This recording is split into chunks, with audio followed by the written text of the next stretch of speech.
Jozef Alojz Ratzinger je kot papež Benedikt XVI 8 let vodil in vladal katoliški cerkvi. Kot vsak papež tudi Benedikt XVI nosi posebna oblačila bele barve, rdeče čevlje in papeški prstan. Živi v Vatikanu, mestni papeški državi, ki vseh strani obdaja Rim, glavno mesto Italije.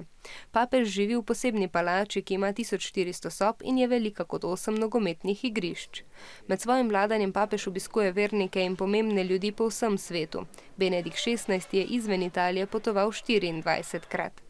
Kar papež meni, vpliva na milijardo vernikov po vsem svetu. Benedikt XVI je napisal 3 okrožnice, tudi o finančni krizi, ljubezni in o uničenju okolja. Skupaj je sestavil kar 1742 nagovorov, pridig, pisem in drugih dokumentov. A delo in besede papeža so veliko ljudi tudi prizadele, zato so ga kritizirali. Benedikt je bil namreč proti homoseksualnosti, torej proti temu, da bi bili moški v razmerju z moškimi ali ženske z ženskami. Veliko ljudi je razjezil, ker je bil proti uporabi kondomov.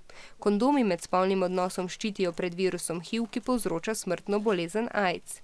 Še posebej pa so bili ljudje jezni, ker so izvedeli, da so mnogi duhovniki spolno zlorabljali otroke. Zato se je Benedikt XVI sicer opravičil, ni pa priznal, da je zato krivih veliko pomembnih ljudi, ki niso ukrepali, čeprav so vedeli, kaj se dogaja.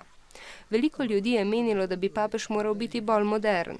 Benedikt XVI jih zato ni prepričal niti z uporabo Twitterja.